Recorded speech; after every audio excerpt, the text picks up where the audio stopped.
Hello student, welcome back to my channel Samrat Academy. Student, मेरा नाम है आकाश। क्लास 10th वालों के लिए वीडियो बहुत ही ज्यादा इंपॉर्टेंट है। आज मैं आप लोगों को मैथ के महत्वपूर्ण बहुविकल्पीय प्रश्न कराने वाला हूं, जो कि आपके एग्जाम में 20 क्वेश्चन आएंगे। बहुविकल्पीय के 20 क्वेश्चन आएंगे और 20 नंबर के आएंगे। एक क्वेश्चन एक नंबर का रहेगा। वो प्रश्न कराने वाला हूं जो कि हर साल बोर्ड एग्जाम में आता है। ठीक है, पूरा अच्छे तरीके से मैं आप लोगों को समझाने वाला हूँ। वेरी वेरी मोस्ट इंपोर्टेंट आप लोगों के लिए क्वेश्चन है। इन क्वेश्चनों को अच्छे से तैयार कर लेना है। 20 नंबर 100% पक्का हो जाएगा आप लोगों को। भले ही आप लोगों को सवाल लगाना ना आए। बहुत लोगों को ऐसे लोग बहुत वीडियो देख रहे होंगे कि जिन लोगों को पूरा देखते हुए आंसर तुरंत बताएंगे। ठीक है, कुछ लोगों को बिल्कुल समझ नहीं आता मैथ, उनको भी मैं आप लोगों को समझाने वाला हूँ कि कैसे मैथ को इजी कर सकते हो आप। अच्छे तरीके से समझ में आ जाएगा आप लोगों को। और जितने बच्चे टैलेंट हैं, क्योंकि बहुत सारे बच्चे 90% बच्चे तो टैलेंट है जो कि पढ़ रहे हैं। मुझे पूर्ण विश्वास है, क्योंकि टेस्ट वगैरह देते हैं, बहुत अच्छे मार्क्स लाते हैं, मुझे विश्वास है।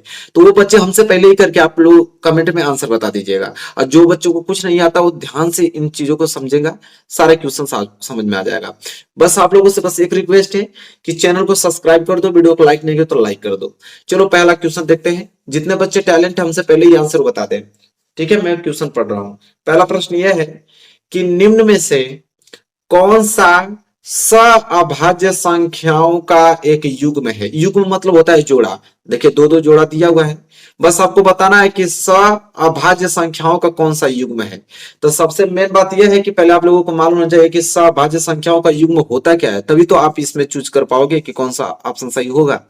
तो अभाज्य संख्याओं का युग्म मतलब यह चीज होता है कि दो संख्याओं का अगर यस्यफ, दो संख्याओं का अगर यस्यफ की बात करें मस, तो दो संख्याओं का मस अगर एक आ जा रहा है तो समझ लीजिए कि वही आपका सभाज्य संख्याओं का युग्म है। तो आपको तो आंसर मालूम नहीं होगा, आप सबसे पहले अलग अलग निकाल कर चेक करोगे कि किसका इससे फेक आ रहा है, वही आंसर होगा। हालांकि मैं बता देता हूं, मेरे पास समय कम है इसलिए बता दे रहा हूं कि बी जो है राइट आंसर होगा। आप निकाल कर देख लेना। 18 और 25 का एससी फेक आएगा, बाकी इन सभी का किसी का भी एससी फेक नहीं आएगा, इतना याद रखिएगा। जिसका एससी फेक आता है वही सभाज्य संख्याओं का युग्म कहलाता है। जैसे मैं यहाँ पे 18 और 25 है, जैसे मैं बता भी देता हूं आप लोगों को। ठीक है, यहाँ पे भाग विधि से चेक करके बता देता हूं आप लोगों को। जैसे 25 है और 18, तो 18 छोटा है इसलिए हम लोग छोटा का भाग देंगे 25 में। ठीक है, कितने बार भाग जाएगी? 18 कम 18, तो यहां बचेगा आपका कितना? 7। अब 7 का भाग देंगे किसमें? 18 में। तो 7 दूनी के 14, बच गया यहाँ पे 4। अब इसका भाग देंगे 7 में, तो 4 एकम 4, बच गया 3। अब इसका भाग देंगे हम लोग 4 में, तो 3 एकम 3, बच गया यहाँ पे 1। अब 1 का भाग देंगे 3 में, तो 3 बार जाएगा कट जाएगा। तो जिस संख्या से पूरा का पूरा शेषफल 0 आ जाता है वही आपका कहलाता है एचसीएफ। तो देखिए एचसीएफ एक आ गया ना, तो एचसीएफ एक आ गया मतलब यही सभाज्य संख्याओं का युग्म है। ठीक है, कभी जिंदगी में नहीं भूलोगे, जब भी आपको दे देगा आप निकाल लो एचसीएफ किसका एक आ रहा है, वही राइट आंसर होगा। चलो क्वेश्चन नंबर दूसरे की तरफ बढ़ेंगे। क्वेश्चन नंबर दूसरा देखो। क्वेश्चन नंबर दूसरा बहुत सिंपल क्वेश्चन है, इस पे आधारित हमेशा एक प्रश्न आते हैं। ठीक है, दिया है, क्या दिया है? कह रहा है कि एचसीएफ 252 और 594, तो 252 594 का एचसीएफ दिया हुआ है 18। तो कह रहा है कि एलसीएम ज्ञात कीजिए 252 और 594 का, मतलब उन्हीं संख्याओं का एलसीएम ज्ञात कीजिए। तो दो संख्या दिया हुआ है और दोनों संख्याओं का एचसीएफ भी दिया हुआ है कि 18 होगा। एलसीएम पूछ रहा है, तो बताइए क्या होगा राइट आंसर। ठीक है, बहुत सिंपल मेथड इसका चलता है, मैं आप लोगों को बता रहा हूं। देखिए एक फार्मूला होता है, सिंपल फार्मूला, इसी फार्मूला पे बेस आता है। फार्मूला होता है कि एलसीएम गुणे एचसीएफ, एलसीएम गुणे एचसीएफ बराबर होता है पहली संख्या गुणे दूसरी संख्या। बस इसी फार्मूले पे चाहे वो जो भी क्वेश्चन पूछ ले आप आराम से बता पाओगे। देखो एचसीएफ 252 594 का, तो ये तो आपकी पहली संख्या हो गया और ये तो आपकी दूसरी संख्या हो गया, और इनका एचसीएफ आपको दिया हुआ है 18। तो देखिए एचसीएफ की जगह तो हम लिख देंगे 18, और हमसे एलसीएम पूछा है तो भाई एलसीएम की जगह एलसीएम ही रहेगा, क्योंकि एलसीएम हमसे पूछा है। बराबर पहली संख्या कितना है? 252 है, और दूसरी संख्या कितना है? 594। कितना सिंपल है, देख रहे हो? बस कटाना तो है, कटा दो आंसर आ जाएगा। तो यहां से मैं निकालना है एलसीएम, तो लिखेंगे एलसीएम बराबर 252 गुणे 594, और बटे में यहां पे आ जाएगा आप लोगों का 18 आ जाएगा। ठीक है, तो अगर काट नहीं पाते पूरा 18 से तो छोटा छोटा कर दो, बहुत सारा ऑप्शन है, 2 से कटा लो। ठीक है, तो 2 से कटा लेते हैं, कटा लो इसको। 2 एकम 2, 2 दूनी के 4, 12 बच जाएगा, 2 छके 12, इसे 2 से कटाओगे तो 2 9 18। ठीक है, देखो 3 से कट जाएगा, ये भी कटा लो। 3 चौक को 12 और 3 दूनी के 6, 42 बार में कट जाएगा, और ये कट जाएगा 3 तिहाई 9। ठीक है, फिर ये 3 से कट जाएगा, कितना बार में, 14 बार में, 14 तिया 42। तो बचेगा एलसीएम में क्या है, यहाँ पे एलसीएम बच जाएगा, ऊपर तो बच गया 14 और गुड़े यहाँ बच गया 594। ठीक है, जब इसको मल्टीप्लाई करोगे तो आपका आंसर आ जाएगा 8316। जब इसको मल्टीप्लाई करोगे तो यही आएगा 8316। देखते हैं भैया, ऑप्शन में दिया हुआ है 8316, देख रहे हो दिया हुआ है, बिल्कुल आसान है, यही हो जाएगा आप लोगों का राइट आंसर। तो यह फार्मूला अगर आपको मालूम है, ये वाला फार्मूला, तो यहां से चाहे कुछ भी पूछ ले। एलसीएम पूछा है, कभी कभी एलसीएम देके एचसीएफ पूछ लेता है, कभी कभी दोनों देकर दूसरी संख्या देकर पहली संख्या पूछ लेता है। तो घबराने वाली बिल्कुल बात नहीं है, आपके पास ये फार्मूला है ना, जितना वैल्यू दिया रहेगा उतना वैल्यू रख लीजिएगा, जो पूछा होगा उसको निकाल लीजिएगा। ठीक है, चलिए आगे बढ़ते हैं क्वेश्चन नंबर तीसरे की तरफ। क्वेश्चन नंबर तीसरा मैं आप लोगों को दिखाता हूँ, बहुत इंपॉर्टेंट क्वेश्चन है, सिंपल भी है, ज्यादा भारी नहीं है। कह रहा है क्या कि समीकरण x माइनस वाई बराबर 2 और एक दिया है x प्लस वाई बराबर 2 का हल होगा। तो बहुत ही ज्यादा सिंपल क्वेश्चन पूछ लिया। कैसे हल करोगे, मुझसे पहले ही आप लोग आंसर बता दो, कमेंट कर दो, मुझसे पहले ही कमेंट कर दो। हालांकि मैं तो इसको हल करके बताऊंगा ही, लेकिन मुझसे पहले ही कमेंट कर दो। तो देखो दिया हुआ है, एक आपका समीकरण दिया है x माइनस वाई बराबर 2, इसको आप सिंपल समीकरण नंबर 1 रख लो। एक दिया है आपको x प्लस वाई बराबर दिया हुआ है 2, इसको आप समीकरण नंबर 2 रख लो। अब ध्यान दो, एक चीज माइनस में है और एक चीज प्लस में। देखिए, एक माइनस में एक प्लस, जब माइनस और प्लस में जब भी चिन्ह आ जाए माइनस और प्लस में, हमेशा जोड़ते हैं, हमेशा जोड़ते हैं, तो लिखेंगे जोड़ने पर। जब चिन्ह दोनों अलग हो, माइनस वाई प्लस वाई, हमेशा जोड़ते हैं।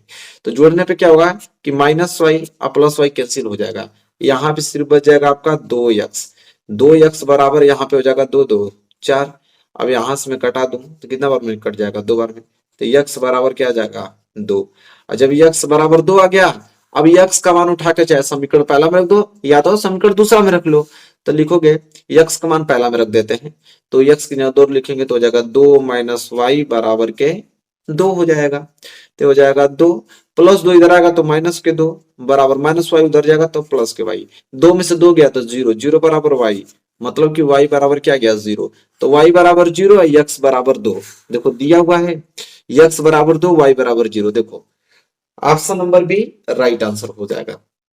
तो इतना सिंपल सिंपल क्वेश्चन पूछता है, जिसको नहीं भी आएगा ना तो मैं इतना प्रैक्टिस करा दूंगा, इतना सिंपल वे से बता दूंगा कि उसको समझ में आ जाएगा। ठीक है, कहीं पे भी दिक्कत होगी, परेशानी होगी, हमें कमेंट करके जरूर बताइए, यहाँ पे समझ नहीं आएगा आप लोगों को।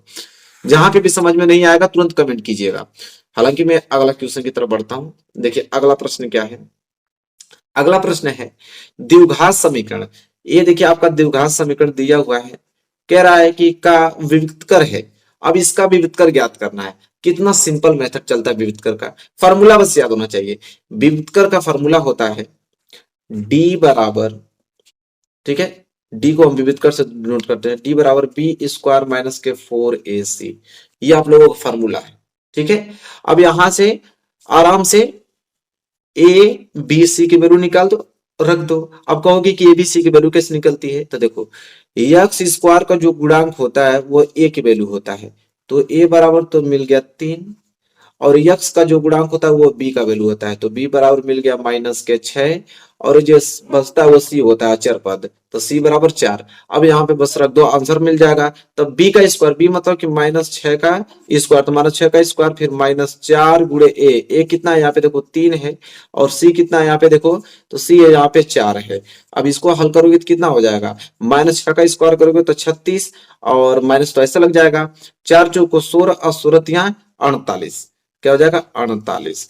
अब इसे अगर हल करें तो 48 में से 36 जाएगा तो कितना बच जाएगा यहाँ पे, माइनस के 12 बच जाएगा, माइनस के 12। अब देखो ऑप्शन में माइनस के 12 दिया हुआ है, बिल्कुल दिया है, ऑप्शन सी, ऑप्शन सी इस क्वेश्चन का राइट आंसर हो जाएगा। तो मैं यहाँ पे क्लिक कर दूंगा कि ऑप्शन सी जो है राइट आंसर।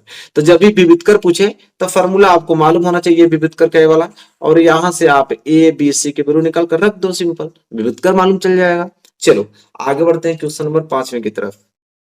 चलो देखो अगला प्रश्न, क्वेश्चन नंबर 5वां था ना, हमने क्वेश्चन नंबर 6 गलत डाल दिया, कोई दिक्कत नहीं। प्रश्न देखो क्वेश्चन नंबर 6 क्या है, एक्स स्क्वायर बटे 4 बराबर 9 का हल है। यह प्रश्न बहुत ज्यादा इंपॉर्टेंट है, हर बार आता है और सिंपल भी है। देखो यहाँ पे लॉजिक क्या है, अब हमसे पूछा है कि एक्स स्क्वायर, अब बटे में यहाँ पे दिया है 4 और बराबर में 9, पूछ रहा है कि इसका हल क्या होगा। सिंपल करेंगे क्या, एक्स स्क्वायर बराबर, यह 4 भाग में उधर जाएगा तो गुणा में हो जाएगा, तो ये हो जाएगा 4 गुणे 9, तो ये हो जाएगा एक्स स्क्वायर बराबर 4 9 के 36। ठीक है, अगर हम यक्स की वैल्यू निकालें यक्स बराबर, तो देखो ये वर्ग है और उधर भेजेंगे तो ये हो जाएगा वर्गमूल में। ठीक है, और एक बात हमेशा याद रखना कि वर्गमूल हमेशा आपको प्लस माइनस में निकलता है, हमेशा वर्गमूल हमेशा प्लस माइनस में निकलता है। तो यक्स बराबर हो जाएगा आपका प्लस माइनस 36 का वर्गमूल 6, तो देखिए यक्स का वैल्यू आ जाएगा प्लस माइनस 6। ऑप्शन में दिया हुआ है, बिल्कुल ऑप्शन पहला इस क्वेश्चन का राइट आंसर है, पहला ऑप्शन सही हो जाएगा। चलो आगे बढ़ेंगे, अगला क्वेश्चन देखेंगे। देखो अगला प्रश्न बहुत ज्यादा इंपॉर्टेंट है, क्या है उसको देखते हैं। तो अगला प्रश्न यहाँ पे है, चलिए देखिए अगला प्रश्न देखते हैं, बहुत इंपॉर्टेंट है, त्रिभुज से लिया गया प्रश्न है और 2022 में तो दो बार ये प्रश्न पूछा गया था। ठीक है, मतलब 5 पेपर कोड होता है, तो 2 पेपर की कोड में प्रश्न पूछा गया था। क्या है, इसके रूल को समझ लीजिए, आराम से लगा पाएंगे, किसी भी सवाल आ जाएगा इस बेस पे। कह रहा है कि दिए चित्र में, जो दिया गया चित्र आप देख रहे हैं, कह रहा है कि त्रिभुज एबीसी के आधार बीसी के समांतर रेखाखंड पीक्यू खींचा गया है। कह रहा है कि ये बीसी के समांतर रेखाखंड पीक्यू खींचा गया है, और कह रहा है कि यदि पीक्यू संबंधी बीसी बराबर एक संबंधी 3 हो तो एपी एपी और बटे में पीबी का अनुपात ज्ञात करने के लिए बोला है। देखिए एक बात बताता हूं आप लोगों को, जैसे कोई भी एक त्रिभुज है, जैसे यहाँ पे त्रिभुज था ए बी सी, और एक रेखा के समांतर, मतलब इसके एक भुजा के समांतर बीसी के समांतर एक पी क्यू रेखा खींच दिया गया, तो यहाँ पे 2 त्रिभुज बन गया, त्रिभुज 2 बना। देखिए एक तो बना ए बी सी, एक त्रिभुज बनेगा ए बी सी, आता था एक त्रिभुज आपको दिखाई दे रहा होगा ए पी क्यू, त्रिभुज ए पी क्यू दिखाई दे रहा है। जब भी ऐसी सिचुएशन आ जाए कि त्रिभुज के किसी एक भुजा के सम्मुख समानांतर एक दूसरी रेखाखंड खींचा गया है, वहां पे 2 त्रिभुज बन रही है, तो दोनों त्रिभुज आपस में समरूप होती हैं, दोनों त्रिभुज आपस में समरूप होंगे। तो लिखेंगे यहाँ पे कि त्रिभुज ए बी सी, ठीक है, समरूप है त्रिभुज ए पी क्यू के। ठीक है, ये दोनों आपस में समरूप है, जब समरूप है तो संगत भुजाएं बराबर होती हैं। तो यहाँ पे हम लिख सकते हैं कि ए बी बटे में, ठीक है, ए बी बटे में एपी, आराम से लिख सकते हैं ए बी बटे में एपी, तो लिखेंगे ए बी बटे में ए पी, और किसका वैल्यू दिया हमको, पी क्यू और बीसी का ना, तो लिखेंगे बीसी बटे में पी क्यू, बीसी बटे में पी क्यू, बीसी बटे में पी क्यू। ठीक है, बस इस भुजा की काम ही नहीं है हमारे, ए सी बटे में ए क्यू, इससे कोई मतलब ही नहीं, इसका कोई वैल्यू ही नहीं दिया कि इसका मतलब लें। ठीक है, तो जब भी आप लोगों को 2 त्रिभुज समरूप हो तो उसकी संगत भुजाएं समानुपातिक होती हैं, इसलिए हम लोग संगत भुजाओं को समानुपात में लिए हैं। ठीक है, अब देखिए ए बी, तो देखिए ए बी को मैं लिख सकता हूं क्या, ए पी प्लस पीबी, बिल्कुल लिख सकता हूं, इसको आराम से लिख दूंगा ए पी प्लस पीबी और बटे में आपका है ए पी बराबर बीसी बटे पी क्यू। तो यहाँ पे एक चीज देखिए, पी क्यू संबंधे बीसी, इसका मतलब क्या होता है, देखिए यहाँ पे पी क्यू संबंधे बीसी बराबर दिया है 1 संबंधे 3, अगर इसको ऐसे लिखूं पी क्यू अब बटे में बीसी, तो हो जाएगा 1 बटे 3, मतलब बीसी का वैल्यू 3 है, पी क्यू का वैल्यू 1 है, तो यहाँ पे आपका आ गया बीसी, तो बीसी का वैल्यू 3 लिख देंगे और पी क्यू का वैल्यू 1 लिख देंगे। कोई दिक्कत बिल्कुल नहीं होना चाहिए। अब गुणा कर लेते हैं, तो इसका गुणा इसमें करेंगे तो आपका आ जाएगा A P plus P B बराबर, यह गुणा करेंगे तो 3 ए पी आ जाएगा।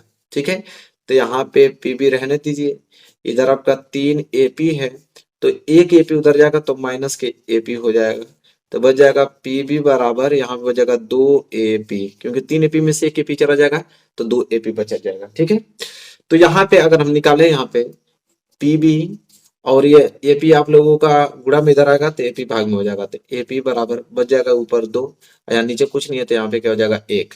ठीक है, हमसे पूछा क्या था, AP और PB का अनुपात, AP और PB का अनुपात पूछा था। तो देखिए AP असंबंधे PB का अनुपात पूछा है, तो AP का वैल्यू कितना है 1 और PB का वैल्यू कितना है 2, मतलब 1 संबंधे 2 इस क्वेश्चन का राइट आंसर आ जाएगा, 1 संबंधे 2। तो देखो दिया हुआ है, बिल्कुल बिल्कुल दिया होगा 1 संबंधे 2, तो ये हो जाएगा बिल्कुल राइट आंसर इसका। तो देख रहे हैं ना कितना नॉर्मल क्वेश्चन है, बस आप लोग ध्यान से बस इसको एक बार प्रैक्टिस करके जाइएगा, पूरा का पूरा आप आराम से लगा पाओगे। चलो आगे बढ़ेंगे प्रश्न नंबर 8वें की तरफ। देखो प्रश्न नंबर 8वां क्या है, बहुत इंपॉर्टेंट क्वेश्चन है प्रश्न नंबर 8वां। चलो अगला प्रश्न देखो, अगला प्रश्न बहुत ही ज्यादा इंपॉर्टेंट है, इस पे मार्क लगा लो। ठीक है, वैसे सभी इंपॉर्टेंट है लेकिन ये प्रश्न हमेशा आता है, इसको कोई रोक नहीं सकता है, प्रश्न त्रिभुज से हमेशा आता है कि दो समरूप त्रिभुजों की भुजाएं 4 संबंधित 9 के अनुपात में है, इन त्रिभुजों के क्षेत्रफलों का अनुपात ज्ञात कीजिए। ठीक है, कोई दो समरूप त्रिभुज है, उनका भुजा का अनुपात दिया है 4 संबंधित 9, उनके क्षेत्रफलों का अनुपात पूछ रहा है। तो एक मैं आप लोगों को बताता हूं, सूत्र याद रख लीजिएगा, थ्योरम है कि समरूप त्रिभुजों के क्षेत्रफलों में जो अनुपात होता है वो संगत भुजाओं के वर्गों के अनुपात के बराबर होता है। तो हमें भाई क्षेत्रफलों में अनुपात ही तो निकालना है, क्षेत्रफलों का अनुपात, तो जो भुजा दिया हुआ है उसका वर्ग कर देंगे। तो भुजा का अनुपात कितना दिया है 4 संबंधे 9, तो यहाँ पे 4 का वर्ग कर देंगे, संबंधे 9 का वर्ग कर देंगे, सिंपल। तो यह जाएगा आप लोगों का 4 चौको 16 और 9 81, बस बात खत्म। तो अगर आप लोगों को भुजा दे दे, जैसे यहाँ पे हमको भुजा दिया है, तो भुजा देकर अगर आपको क्षेत्रफलों में अनुपात पूछे तो आप उसका वर्ग कर दीजिए। कभी कभी क्या होता है कि क्षेत्रफलों में अनुपात दे देता है और भुजाओं का अनुपात पूछ लेता है, तो उस समय आपको वर्गमूल करना होगा, उस समय वर्गमूल निकाला जाता है। ठीक है, तो ये 2 पॉइंट आप लोग अच्छे तरीके से याद कर लेना। चलिए आगे बढ़ते हैं, तो कितना आंसर आया 16 संबंध 81 दिया हुआ है, बिल्कुल दिया ही होगा कहीं ना कहीं, ऑप्शन सी 16 संबंध 81। चलिए आगे बढ़ते हैं, अगला प्रश्न देखते हैं, प्रश्न नंबर 9। तो ये प्रश्न आप लोगों का निर्देशांक ज्यामिति से है, जो कि बहुत ही ज्यादा सिंपल है, फार्मूला याद रहेगा तुरंत आप कर डालोगे, और याद होना ही चाहिए फार्मूला, क्योंकि फार्मूला बेस ही है, फार्मूला नहीं याद रहेगा तो कोई नहीं लगा पाएगा इसको। बिंदुओं 5,0 और -12,0 के बीच की दूरी है, तो 2 बिंदु दिया है, 2 बिंदुओं के बीच की दूरी पूछ रहा है कितना होगा। तो सिंपल देखिए, इस बिंदु को, एक बिंदु यहां मान लेते हैं, एक बिंदु यहां मान लेते हैं, इसको मान लेते हैं ये बिंदु ए है और इसको मान लेते हैं बी है। मान लेते हैं, एक निर्देशांक यहाँ पे दिया हुआ है कितना 5,0 दिया हुआ है, और इसका निर्देशांक दिया है -12,0 दिया हुआ है। कह रहा है कि इनके बीच की दूरी हमें बता दीजिए। तो सिंपल 2 बिंदुओं के बीच की दूरी हम अगर ए बी निकालना चाहें तो फॉर्मूला याद होना चाहिए आप लोगों को। फॉर्मूला क्या होता है, x1 - x2 का होल स्क्वायर और प्लस y1 - y2 का होल स्क्वायर, ये आप लोगों का 2 बिंदुओं के बीच की दूरी का सूत्र होता है, सिंपल। और ये आपका क्या होता है x1, ये होता है आपका y1, ये होता है आपका x2, ये होता है आपका y2। अब बस सब रख देना है मान। चलिए x1 की वैल्यू कितना दिया है 5, माइनस x2 की वैल्यू कितना दिया है -12, तो माइनस और माइनस प्लस हो जाएगा, प्लस के 12 का क्या हो जाएगा होल स्क्वायर, बीच में आप प्लस लगा दो।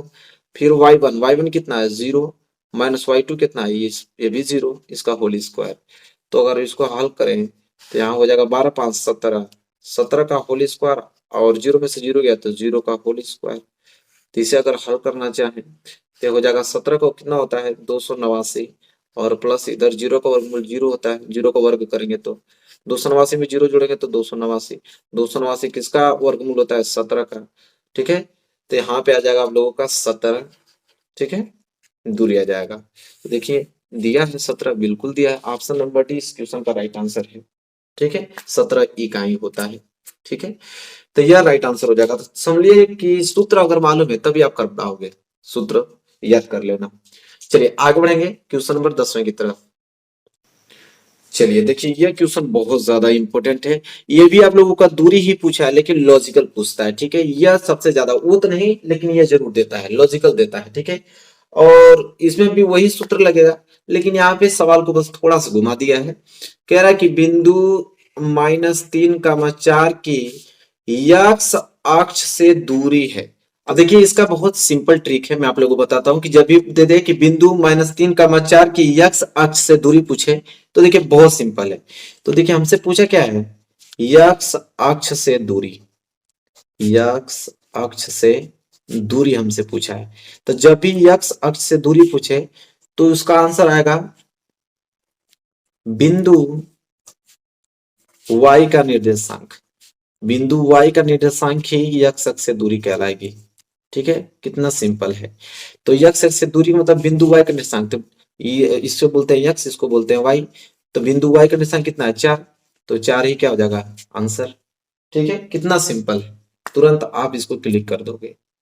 सिंपल है कि नहीं, बिल्कुल सिंपल है। अगर यही पूछ देता कि y अक्ष से दूरी, तो y अक्ष से दूरी पूछता तो लिखते हैं बिंदु यक्ष का निर्देशांक, मतलब -3 हो जाता आंसर। तो इतना सिंपल ट्रिक है, आप देखते ही बता डालोगे। ठीक है, चलो आगे बढ़ते हैं, अगला क्वेश्चन देखते हैं, क्वेश्चन नंबर 11। देखो क्वेश्चन नंबर 11 बहुत प्यारा क्वेश्चन है। देखो देखते ही आंसर कर डालोगे इसको। कह रहा है कि यदि सेक थीटा बराबर 2 तो थीटा का मान होगा। तो कितना सिंपल हमसे पूछा हुआ है, देखिए लॉजिक क्या लगेगी यहाँ पे। सेक थीटा बराबर हमको 2 दिया है, तो हम जानते हैं सेक थीटा, जब भी ऐसे प्रश्न आ जाए तो यहाँ पे सेक लिखा है ना, तो आप सेक की लिस्ट में देखो कि सेक कितना अंश का वैल्यू का मान 2 होता है। ठीक है, तो सबको मालूम है कि सेक 60 अंश के वैल्यू का मान 2 होता है, तो 2 को हम लिख देंगे सेक 60 अंश। अब यहां से सेक कैंसिल, और थीटा बराबर कितना आ जाएगा 60 अंश।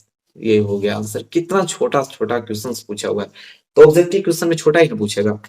ठीक है, तो थीटा बराबर 60 अंश, मतलब ऑप्शन सी इस क्वेश्चन का राइट आंसर हो जाएगा। ठीक है, चलिए आगे बढ़ चलते हैं, अगला प्रश्न देखते हैं। देखिए प्रश्न नंबर 12 बहुत अच्छा प्रश्न है, ये भी प्रश्न तुरंत लग जाएगा। देखिए क्या बोला हुआ है कि यदि cos थीटा बराबर sin थीटा, और कह रहा है कि थीटा का वैल्यू 0 से बड़ा 90 से छोटा आना चाहिए, तो कोण जो थीटा है वो किसके बराबर होगा, उसका वैल्यू कितना होगा।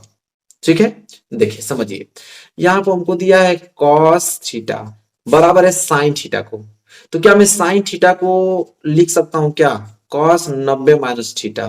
बिल्कुल फार्मूला ही होता है, cos 90 माइनस थीटा बराबर sin थीटा। तो sin थीटा को हमने लिख दिया cos 90 माइनस थीटा। अब देखिए cos से cos कैंसिल, अभी हो गया थीटा, माइनस थीटा इधर आएगा तो हो जाएगा प्लस थीटा, और बराबर इधर बच जाएगा आप लोगों का 90। तो थीटा थीटा मिलकर हो जाएगा 2 थीटा बराबर 90। तो थीटा बराबर हो जाएगा 90/2, यहां से कटा दें तो थीटा बराबर आ जाएगा 45। कितना सिंपल है, दिया हुआ है क्या, बिल्कुल ऑप्शन सी इस क्वेश्चन का राइट आंसर हो जाएगा। इतने छोटे छोटे क्वेश्चन हैं, बस लॉजिकल आपको मल्टी उसका मालूम होना चाहिए, मेथड तरीका क्या है, इसके बाद तुरंत कर डालोगे।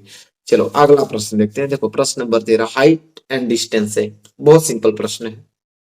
देखिए ऐसे प्रश्नों को हल करने का ट्रिक क्या होता है कि जो बोला है उसका डायग्राम पहले बनाओ, डायग्राम सही बन गया तो आप इस क्वेश्चन को तुरंत कर डालोगे।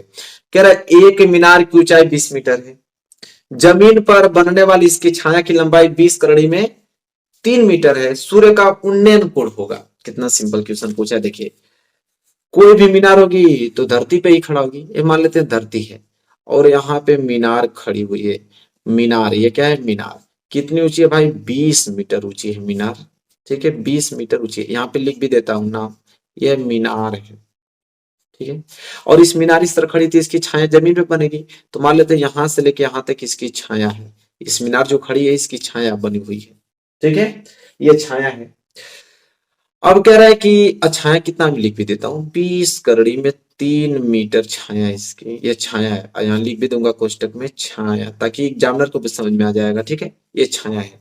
कह रहा है कि सूर्य का उन्नयन कोण मतलब होता है नीचे से ऊपर देखने पे, तो नीचे से ऊपर देखने मतलब ये वाला थीटा कोण पूछ रहा है, तो इसका नाम ए रख दो, इसका नाम बी रख दो, इसका नाम सी रख दो, थीटा पूछा है। तो देखो क्या होता है, इस तरह प्रश्न बता रहा हूँ आप लोगों को, ये समकोण त्रिभुज है, 90 अंश है ना, समकोण त्रिभुज। देखो कौन सी वैल्यू दिया हुआ है, एक तो आपको 90 अंश है, 90 अंश के सामने वाली भुजा कहलाती है आपका कर्ण, थीटा के सामने वाली भुजा कहलाती है हमेशा लंब, और यह जो नीचे है वो होगा आपका आधार। सबसे पहले देखो कि कौन कौन वैल्यू दिया है, एक लंब दिया हुआ एक आधार, तो लंब बटे आधार किस में आता है, टेन थीटा में। तुरंत लिखोगे टेन थीटा, टेन थीटा बराबर लंब बटे आधार, तो लिखोगे टेन थीटा, थीटा की वैल्यू तो हमको निकालना है, बराबर लंब, लंब कितना है 20 बटे ए कितना है 20 करड़ी में 3 है, तो 20 से 20 कट कैंसिल हो गया, तो यहाँ जाएगा टेन थीटा बराबर ऊपर 1 और नीचे करड़ी में 3 आ गया। अब देखो यहाँ पे 10 है, तो तुरंत 10 की लिस्ट में देखो, देखो यहाँ पे हो जाएगा टेन थीटा, 10 कितना अंश का वैल्यू 1 बटे करड़ी में 3 होता है, ठीक है, 10 कितना अंश का वैल्यू 1 बटे करड़ी में 3 होता है बताना है। तो भाई 10 30 अंश का वैल्यू 1 बटे करड़ी में 3 होता है, तो 1 बटे करड़ी में 3 को हम लिख देंगे 10 30 अंश, और 10 से 10 कैंसिल, हो जाएगा थीटा बराबर 30 अंश, बस। तो यहाँ थीटा का वैल्यू 30 अंश हो जाएगा, ठीक है। देखते हैं ऑप्शन में 30 अंश दिया हुआ, बिल्कुल ऑप्शन बी इस क्वेश्चन का राइट आंसर हो जाएगा, option number B. I hope clear हो गया होगा। चलिए आगे बढ़ेंगे, क्वेश्चन नंबर 14, ठीक है। देखिए क्वेश्चन नंबर 14 क्या है, बहुत सिंपल क्वेश्चन ये भी है। देखिए प्रश्न यह है, किसी वृत्ताकार मैदान का क्षेत्रफल 616 वर्ग सेंटीमीटर है, उस वृत्त की परिधि है कितना। सिंपल क्वेश्चन आपसे पूछा है, बस फार्मूला आपको लगाना है, आंसर मिल जाएगा तुरंत। तो चलिए देखते हैं, कह रहे किसी वृत्ताकार मैदान का क्षेत्रफल 616 वर्ग सेंटीमीटर है। अब देखिए वृत्त का क्षेत्रफल क्या होता है, पाई आर स्क्वायर, तो पाई आर स्क्वायर की वैल्यू ऑलरेडी दे रखा है कितना 616, ठीक है।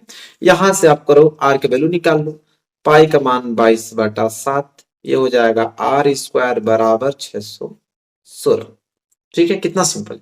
अब करना क्या है आपको, इसे घटाओ 2 से 11 बार में, इसे घटाओ 2 से 2 3 6 0 2 8 16, ठीक है। 11 से कट जाएगा, 11 दूनी के 22, 8 बच जाएगा 8 88, 11 8 88, ठीक है। तो यहाँ हो जाएगा आर स्क्वायर बराबर 7, उधर गुणा हो जाएगा तो हो जाएगा 7 गुणे के 28, तो हो जाएगा आर स्क्वायर बराबर 7 गुणे 28 को हम लिख सकते हैं 7 गुणे 4, बिल्कुल लिख सकते हैं। अगर हम यहाँ आर की वैल्यू निकालें तो आर बराबर क्या हो जाएगा, यह वर्ग तो हो जाएगा वर्गमूल में 7 गुणे 7 गुणे 4 वर्गमूल, आर बराबर यहाँ तो 7 बाहर आ जाएगा, 4 का 2 बाहर आ जाएगा, तो आर बराबर हो जाएगा 14 सेंटीमीटर, त्रिज्या आ गया। हमसे पूछा क्या है यहाँ पे, देखिए पूछा है कि मैदान का क्षेत्रफल 616 वर्ग सेंटीमीटर है, उस वृत्त की परिधि, तो वृत्त की परिधि क्या होती है 2 पाई आर, तो हो जाएगा 2 गुणे पाई का मान 22/7 इंटू आर, आर की वैल्यू कितना आ गया 14, तो कटाओगे तो 7 दूनी के 14, तो 2 2 4, अब 22 चौक को कितना आ जाएगा 88, 88 सेंटीमीटर आ जाएगा परिधि। देखिए दिया होगा जरूर से, ऑप्शन ए इस क्वेश्चन का राइट आंसर हो जाएगा, ऑप्शन नंबर ए, ठीक है। तो ये हो जाएगा right answer option number A, कितना 88 सेंटीमीटर। तो देख पा रहे हो कितना सिंपल क्वेश्चन, बस फार्मूले आपको याद होने चाहिए, इसके बाद आप आसानी से कर डालोगे इसको। चलिए आगे बढ़ेंगे, देखते हैं क्वेश्चन नंबर 15। चलिए अगला प्रश्न देखते हैं, प्रश्न नंबर 15, एक धातु के ठोस गोले की त्रिज्या 10 सेंटीमीटर है, ठीक है, उसको पिघलाकर 2 सेंटीमीटर त्रिज्या की गोलियां बनाई गई हैं, इस प्रकार की गोलियों की संख्या है, ठीक है। गोलियों की संख्या हमसे पूछा है, चलिए देखते हैं कितनी गोलियां बनाई गई हैं। तो बात को पहले ट्रिक समझिए, ट्रिक क्या है मैं आप लोगों को समझाने की कोशिश करता हूं। देखिए ये आप लोगों का एक गोला है, ठोस गोला है, ठीक है, इसकी जो त्रिज्या है वो आपका 10 सेंटीमीटर है, इसको पिघलाकर छोटी छोटी गोलियां बनाई गई हैं, ठीक है, और इनकी गोलियों का जो त्रिज्या है वो 2 सेंटीमीटर, हर एक गोली की त्रिज्या जो है 2 सेंटीमीटर है। तो कह रहा है कितनी गोलियां बनाई गई हैं, तो भाई जाहिर सी बात है चाहे जितनी भी गोलियां बनाई गई हो हमको मालूम नहीं है, लेकिन हमको कितना मालूम है कि जो एक गोला था, इस गोले की जो त्रिज्या इस गोले का जो आयतन होगा, वो आयतन जितने भी यहाँ पे गोलियां बनी होंगी उन सभी गोलियों के आयतन के बराबर होगा, बिल्कुल होगा, क्योंकि उतने ही आयतन को पिघलाकर सारी गोलियां बनाई गई होंगी, तो इन सभी गोलियों का आयतन जो है वो बराबर होगा इस एक गोले के आयतन को। तो इसकी कैपिटल आर त्रिज्या मान लेते हैं, इसकी स्मॉल आर त्रिज्या मान लेते हैं, मतलब ये भी गोला है ये भी गोला है, तो इस गोले की जो आयतन होगा इस छोटे वाले गोले के आयतन के बराबर होगा। तो जब भी अनुपात पूछे, अब बराबर पूछे तो अनुपात ले लिया जाता है, जैसे ये बड़े गोला है तो बड़े गोले का जो आयतन होगा, फॉर्मूला क्या होता है गोले का आयतन, 4/3 पाई आर क्यूब होता है। ठीक है, तो ये बड़े गोले वाला है। बटे में छोटे गोले वाला क्या है, तो उसका भी यही हो जाएगा 4/3 पाई, बस कैपिटल आ रहे थे यहाँ पे स्मॉल आर क्यूब हो जाएगा। तो यहाँ से 4/3 पाई 4/3 पाई पूरा कैंसिल। ठीक है, ऊपर बचेगा आर क्यूब, मतलब कि 10 का क्यूब, मतलब 10 × 10 × 10 हो जाएगा। और नीचे क्या हो जाएगा, आर क्यूब मतलब स्मॉल आर, स्मॉल आर क्या है 2, 2 × 2 × 2 हो जाएगा। तो 2×5 = 10, 2×5 = 10, 2×5 = 10, मतलब कि बच गया आपका 5×5 × 5, तो 25, 25 125, 125 गोलियां बनाई जाएंगे भैया। ठीक है, 125 गोलियां बनाई जाएंगी। तो देखिए कितना सिंपल है, बस आपको मेथड तौर तरीका मालूम होना चाहिए। चलिए, तो कितना दिया था, देख ले दिया 125। ऑप्शन भी मिलना चाहिए भैया ना, कि ऑप्शन में दिया हुआ है कि नहीं, तो ऑप्शन में तो मिल ही गया। तो इस पे हम ट्रिक लगा देते हैं। चलिए अगला प्रश्न देखते हैं। अगला प्रश्न देखिए बहुत इंपॉर्टेंट है। 16वां प्रश्न क्या पूछा है, 16वां प्रश्न, 1 से 9 तक की प्राकृतिक संख्याओं का समांतर माध्य होगा। 1 से लेकर 9 तक की प्राकृतिक संख्याओं का समांतर माध्य पूछा है। ठीक है, समांतर माध्य पूछा है, बिल्कुल लगा देंगे। देखिए क्या ट्रिक है समांतर माध्य, समांतर माध्य का फॉर्मूला क्या होता है, 1 से लेकर 9 तक प्राकृतिक संख्या, तो 1 से लेकर 9 तक प्राकृतिक संख्या क्या होगी, 1, 2, 3, 4, 5, 6, 7, 8, 9, यही होगी 1 से लेकर 9 तक, इनका समांतर माध्य। ठीक है, तो समांतर माध्य जब भी आपसे पूछे, समांतर माध्य, तो जितनी भी संख्या दिया हुआ है सबका योग कर लो, 1+2+3+4+5+6+7+8+9, अब बटे में जितनी संख्या उसका भाग लगा दो, टोटल 9 संख्या, 9 संख्या का भाग लगा दो, सिंपल। अब जोड़ लो, 2 1 3 3 3 6 6 4 10 10 5 15 15 और 6 21 21 और 7 28 28 और 8 36 और 36 9 45, तो 45/9 काट दो, 9×5 = 45, 5 है इसका समांतर माध्य आएगा। देखो दिया है कि नहीं, बिल्कुल दिया होगा, ऑप्शन बी इस क्वेश्चन का राइट आंसर हो जाएगा। अब देखो एक प्रश्न और इंपॉर्टेंट जो कि पूछता है एग्जाम में, यही 2 प्रश्न पूछते हैं। ठीक है, वो वाला प्रश्न तो हो गया, अगला प्रश्न देखो, अगला प्रश्न बहुत ज्यादा इंपॉर्टेंट है। यहां से कह रहा है कि यदि किसी बारंबारता बटन का माध्य 20.5 तथा माध्यिका 20 है तो उसका बहुलक होगा। देखो ये बहुत इंपॉर्टेंट है, यह आप लोगों को बहुविकल्पीय पूछा जाएगा। तो बारंबारता बटन का माध्य, देखो माध्य आपको दे दिया है और यहाँ पे माध्यिका दे दिया है, पूछा है बहुलक। एक फार्मूला होता है माध्य माध्यिका और बहुलक तीनों को मिला के एक फार्मूला बनता है। ठीक है, इस फार्मूला को आप लोगों को रट जाना है। बहुलक क्या फार्मूला होता है, बहुलक बराबर, याद कर लेना बहुत छोटा है, बहुलक बराबर 3 × माध्यिका माइनस 2 × समांतर माध्य। यह फार्मूला रटा होना चाहिए, बहुविकल्पीय प्रश्न इस पे आता है। ठीक है, तो हालांकि बहुलक ही पूछा है ना, बहुलक बराबर क्या हो जाएगा, 3 × अब माध्यिका तो दिया है 20, ठीक है, -2 × समांतर माध्य, माध्य भी दिया है कितना 20.5, तो करेंगे तो हो जाएगा 20×3 = 60 और माइनस ये हो जाएगा आपका कितना 20×2 = 40 और 41 हो जाएगा।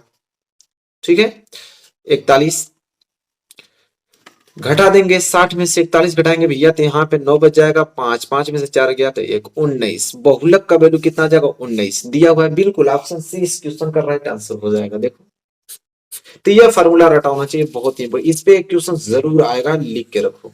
ठीक है, बहुत इंपॉर्टेंट है। चलो अगला प्रश्न देख लेते हैं।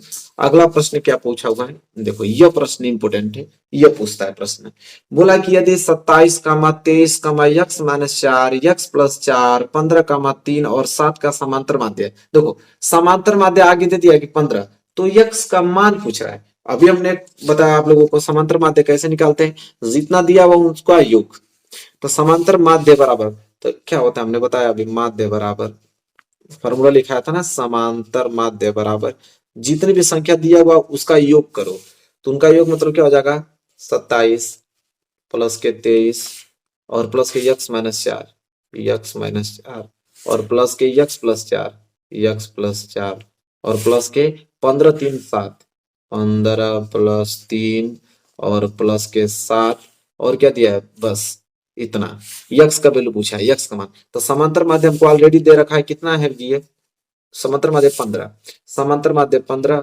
बराबर, ठीक है। और कितना संख्या, 1 2 3 4 5 6 7, और टोटल 7 का भाग दे देंगे, ठीक है।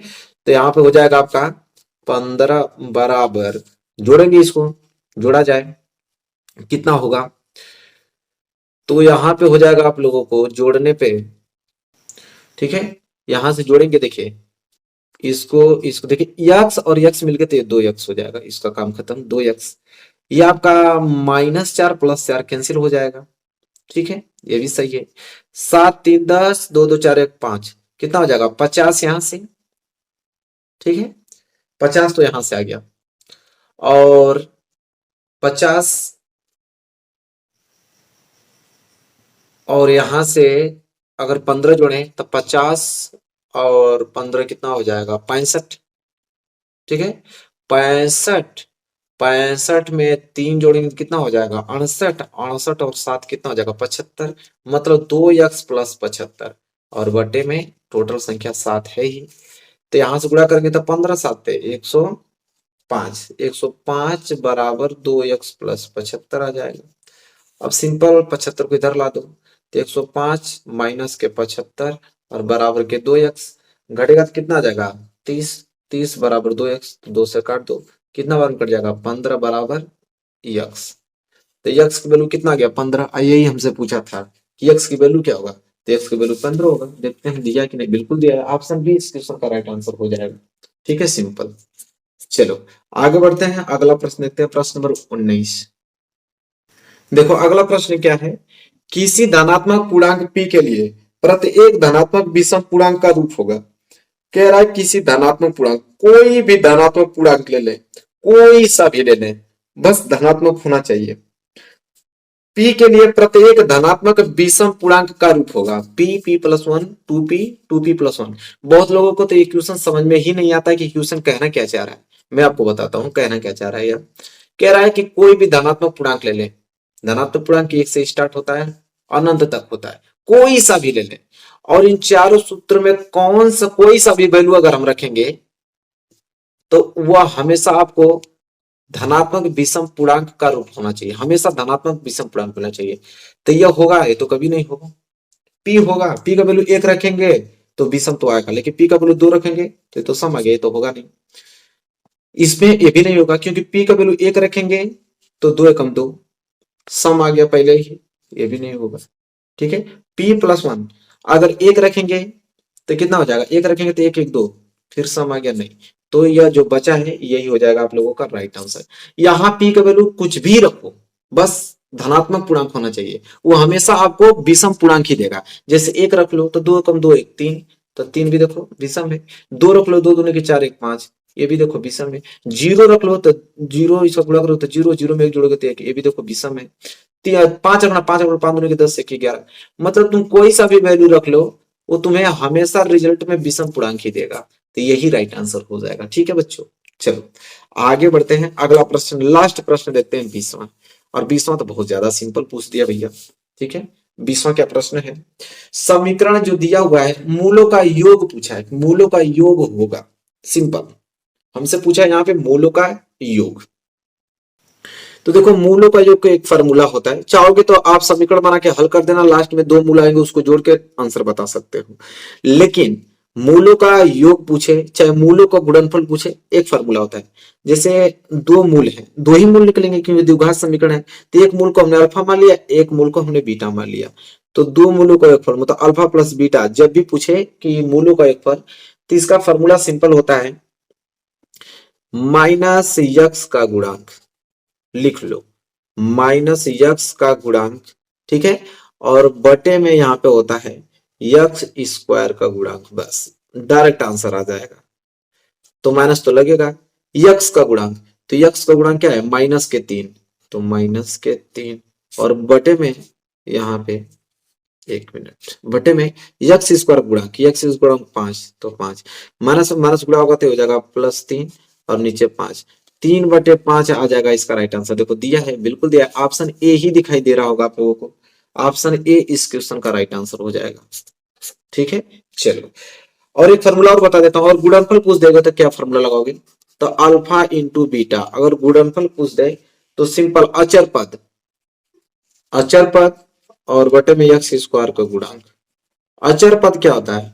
अचर पद में जिसमें यक्स न लगा हो, बस सिंपल। जैसे मैं यहाँ पे, ये सवाल कहाँ गया भैया, हाँ, जैसे यहाँ पे 2, यहाँ पे 5, यहाँ पे 7, यहाँ पे 8, चाहे कुछ भी आ जाए उसके साथ यक्स न लगाओ, ठीक है, मतलब चर न लगा हो, ठीक है।